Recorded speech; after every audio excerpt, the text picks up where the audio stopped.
Oh, fuck.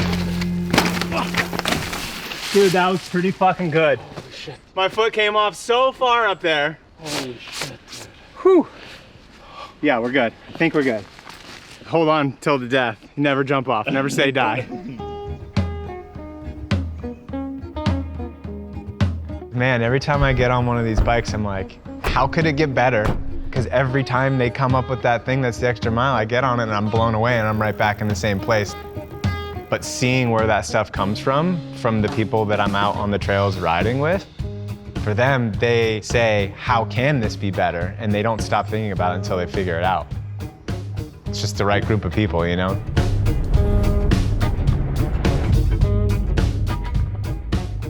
Yo, Steve, how's it Hey, going? Steve. Hey, Steve, Charlie Murray I'd love here. to see a bit more. Loving my action current this stand, Diego. I'm season, sticking so with anything I can get from the bike goes a change the long curve way. slightly in the That's men's such a truck. great You fix for guys a crushed nail it. trying to open the SWAT door. It seems like a lot of pressure when the last bike is really good. Do you want to make it incrementally better, or do you want to make it like drastically better? And those, I think, are two different challenges. That's the team's goal, right? To make the bikes drastically better. So how could we just tear the thing down to the studs and start over, you know? Let's forget everything we know about every layout that we have in our arsenal and like evaluate anything and everything. We made mules of different layouts, basically just questioned it like, hey, do we want to make the Stump Jumper a 4-bar FSR bike, or do we want to do something completely different, you know? We've been doing 4-bar bikes for a long time for a good reason. They give you a really good balance of things you want in a trail bike. The engineers can tweak the kinematics really easily, like they're pretty light. You can make a bike with good C-post insertion. It's a classic layout for a Specialized, and it's a great layout. These days, I'm a senior technical advisor to the development teams. I have a strong background in suspension technology and ride dynamics. One of my strengths is my ability to observe. I don't know what the next big thing is, but I know where I'm going to find it. And it's in the next generation of riders that come in to our sport. Their interpretation of our sport, they adopt their own. The trails they build, the way they ride the trails, that's what you pay attention to, and it tells you what the next technology needs to be. Steve planned a trip to Silver Mountain, Idaho, and said basically pack all your shit and all your ideas and let's go just ride as a team. One of the things I brought was this like thread-on extra volume air chamber, because I've been kind of playing with like really big volume. We rode it and all of us kind of just like looked at each other after and we're like, there's kind of something here. Flying home, kind of stressed out how we're gonna manage bottom out with this much volume. The idea just clicked where I was like, why don't we just cut that volume off when we want to? Went home, went back to the office and just started making some parts. Made some like parts that kind of like cobbled together and sit on the shock and ran it on the dyno and it worked. And then we rode it and it worked in the trail. And we were like, oh crap, we actually got something going here. We came in with this realization that bigger volume, flattening the spring curve and making a more usable travel is better. And then the PSA is actually what solved for the downsides of that. As riding has progressed, it's gotten more and more aggressive and bottom out forces have gotten higher and higher. And that just forces us to ratchet up our progression from a frame and a spring perspective. Blank sheet of paper, what if we took away that progression in the shock? What if we added so much volume that it's like completely unacceptable in some ways, but we ignored that? What if we tuned for the 90% of events and ignored those 10% of events that are big drops and bottom out events and all that? And we stumbled upon loving big volume. PSA really describes what the Genie Tech is, and that's pneumatic spring assist. We're in. Yeah. We're actually trying to measure a feel. And it's pretty insane what the human body can feel and how difficult it can be to measure that. Sometimes you don't see any difference in the data, but it's clear as day to the rider that there's a really big change here. And then that just makes you have to dive a little deeper and look at things in a different way.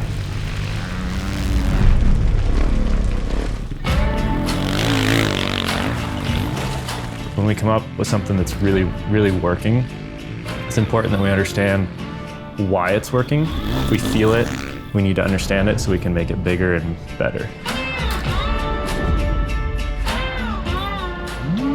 You're like 102. 102?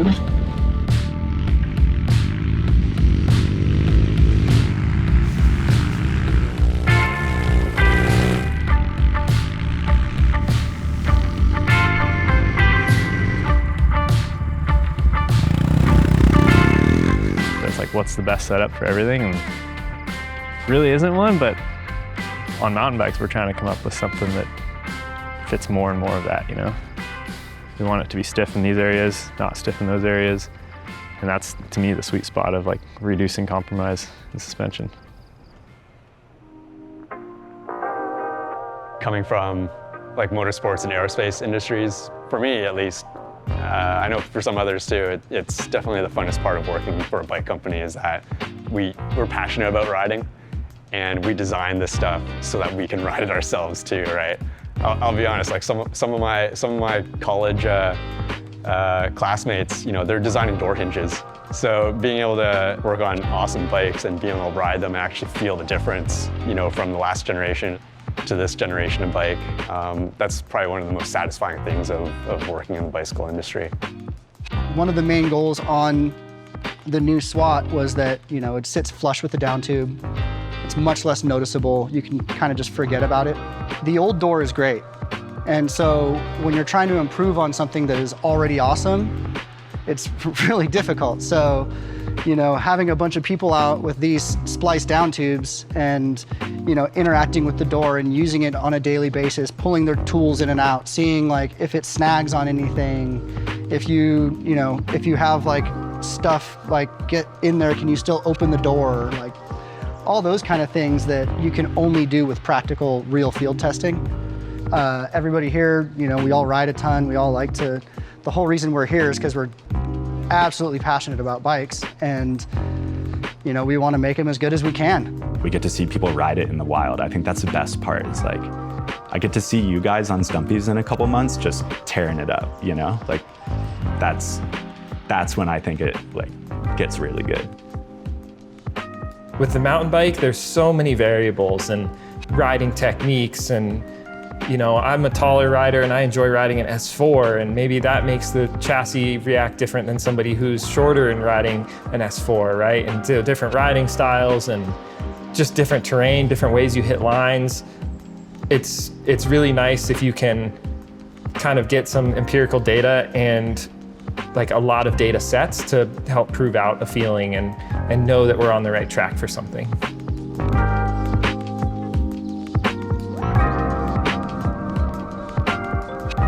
There's a gap.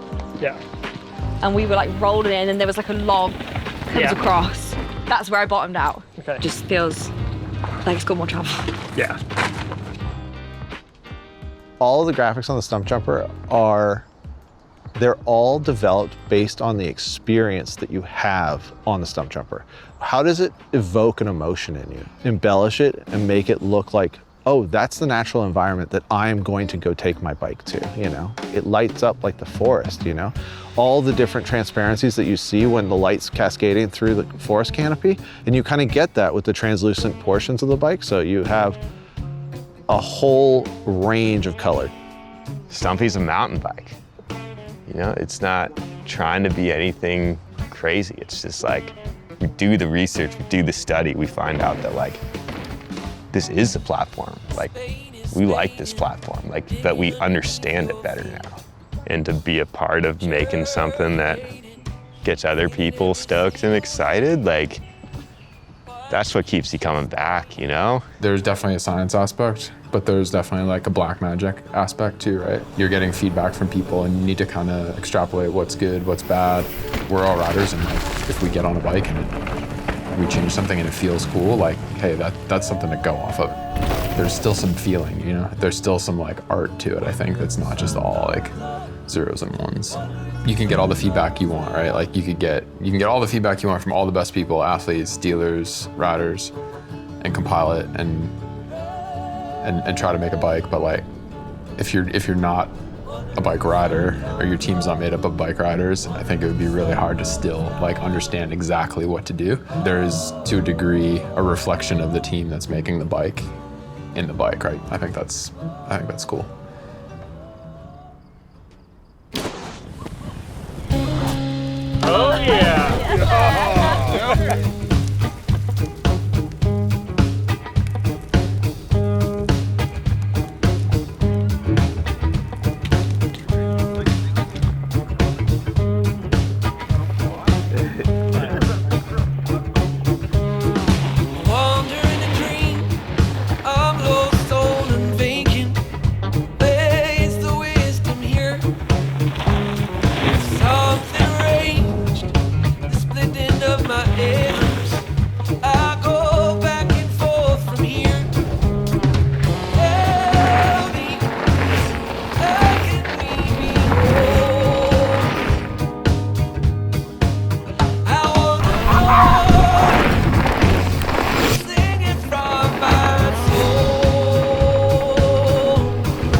I'm trying to keep both my feet on the pedals this time.